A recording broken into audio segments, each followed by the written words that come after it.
Alright, y'all, welcome back to another one. Today we about to be reacting to Jimmy High Roller. Got LeBron's Unbreakable record that you haven't even heard of. Before we get to the video, make sure you have to know to subscribe. Let's go ahead and check it out. Gathered to showcase their skills. A player could only dream of achieving this incredible milestone, while others have been an all-star for more years than some of you have been alive.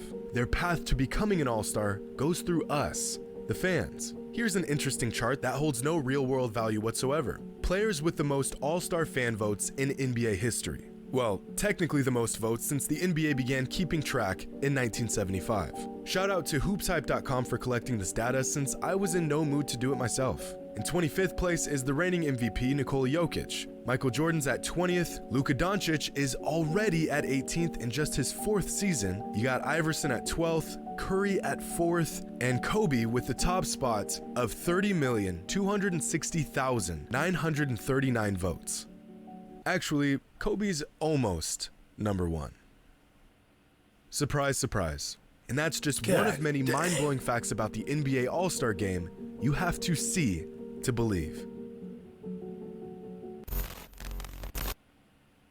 Today's video is sponsored by Skillshare. Skillshare is an online learning community where you can explore thousands of Skillshare's classes free, so you can stay in first together, players interacting with each other, acting like they weren't fighting like a married couple on national television just a few days prior, chopping it up with the fans. For 72 hours, we can all ignore the fact that we despise each other's teams and just come together as one. As we sit on the couch and argue with friends that we could score at least 15 points in the three-point contest, knowing full well we have absolutely no chance, and harshly critiquing the dunk contest while Kenny Smith incessantly repeats himself for the 20th year in a row. Let's go home! Yeah. Let's go home! Let's go home! Let's go home!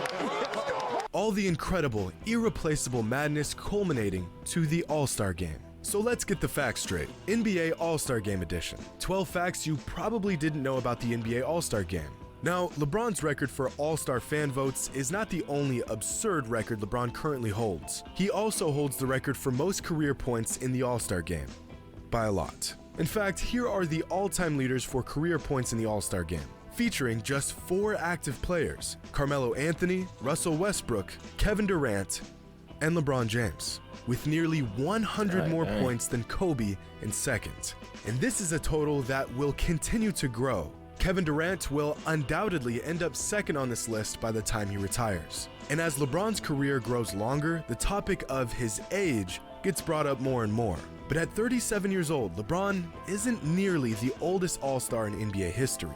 That title belongs to Kareem Abdul-Jabbar, who in 1989 played in his final All-Star game at 41 years old. But in all honesty, this All-Star selection was a bit of a farewell gift to the big man, being that his numbers were far less than All-Star material that season. The oldest player who really earned an All-Star nod was actually Michael Jordan at 39 years old and 357 days. Just 8 days before his 40th birthday. In that season, Jordan averaged 20, 6, and 4 a game. On the other end of the spectrum, it is Kobe Bryant who holds the record for the youngest All-Star in NBA history. Be like 40 at just Tom 19 years, 170 days old. 38, at this age, most players, like even the most years. elite talents, are in their freshman seasons of college. But by this point in his career, Kobe was not only an NBA All-Star, he was the leading scorer for the West in the All-Star game as a teenager. But if that isn't crazy enough, Kobe Bryant was a starter for the West All-Star team that season, despite not even starting a single game for the Lakers before the All-Star break. I don't Lakers boys want to take everybody one-on-one. I know, right? We talking about Kobe? Yeah. Fast forward 12 years to 2010, and Kobe was still a starter in the NBA All-Star Game. And the 2010 All-Star Game was a historic one. Held in Dallas, this All-Star Game set a new NBA record with over 108,000 fans in attendance, shattering every previous record for an NBA-related game. And the league was able to pull this off because they didn't host the All-Star Game in an NBA arena.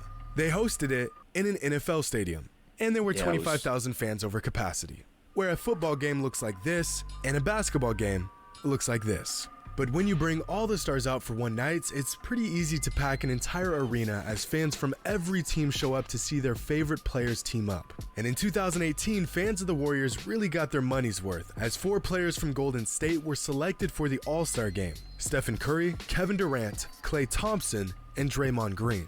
A 4-headed all-star monster of a team like this doesn't come around too often. But this actually wasn't the first time 4 teammates were selected for the All-Star game. In fact, it wasn't the 2nd, or the 3rd, or 4th, or 5th, or 6th, or 7th, or 8th, or 9th, but the 10th time this has happened in NBA history.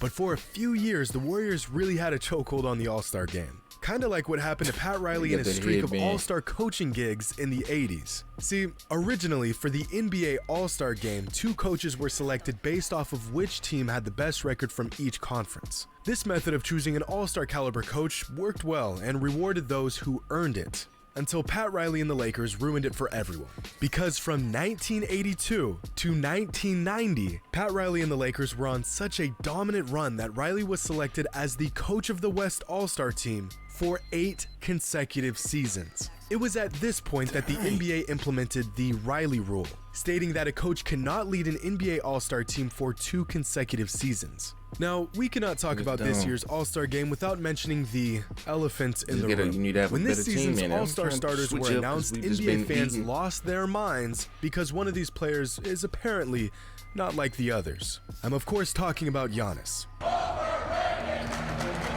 No, I'm actually referring to Andrew Wiggins. And whether you believe he's deserving of this spot or not, here are some players that missed the All-Star game who 1000% deserve to make it. In 1972, Nate Archibald was not selected as an NBA All-Star after averaging 28 and 9 a game. He was 2nd in points per game that season, he was 3rd in assists per game, he only missed 3 games before the break, and he was generally considered a top 10 player in the NBA at the time. The man dropped 540 bombs in the month before the All-Star game, including 2 back-to-back 40-point games leading into All-Star weekend.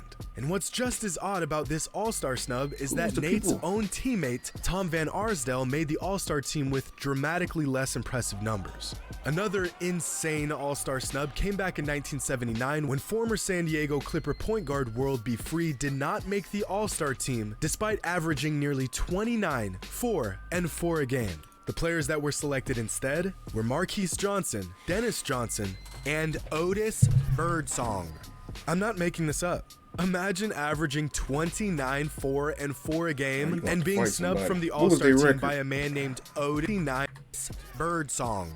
I'm not making this up. Imagine averaging 29, 4, and 4 a game.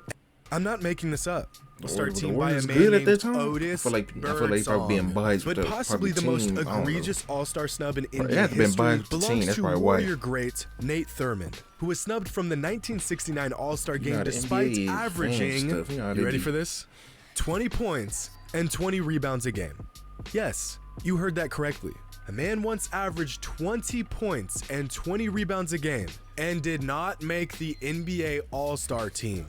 Unfortunately for Nate, the 2 big men selected ahead of him were Wilt Chamberlain, who averaged 22 and 20 a game, and a rookie who averaged 28 and 17 a game named Elvin Hayes. Now, we may never see numbers like this again. The game has changed, and as the game continues to grow and change every season, the All-Star game evolves with it, with new scoring formats, a new captain system, and way too many threes. I get it. Everyone's out there to have fun. No one wants to get injured taking it to the rack in a damn All-Star game. But over the past few years, the All-Star game has been notoriously known for resembling more of a three-point contest than an actual basketball game. But the chucking contest that took place in the 2019 All-Star game remains unlike anything we've ever seen on an NBA floor. On that night, both Team LeBron and Team Giannis shot a combined 167 threes in a single All-Star game. 167 attempted three-pointers in a single game. Not only did they shatter the previous record for attempted threes in a single game, this record will more than likely never be broken, as it continues to be an anomaly of a game to this very day. With 167 three-pointers attempted in just 48 minutes, that means there was a three-point shot going up every 17 seconds. For comparison, in the 2001 All-Star Game, Game, widely and dudes wanna regarded shoot as the the most deep exciting shots. All-Star Game ever, there were a total Three better of than two, 31 so that's why they three-pointers gonna do it. attempted. Just another And nobody ain't playing preposterous and defense wildly purposeless until about fact the- that you until now probably know. the end, so. You're welcome. And now that we've got the facts straight, hope you all enjoy this season's All-Star Game. And as always, until next time. Hey, fire video. Hey, make sure y'all like, subscribe, and I'll see y'all in the next one.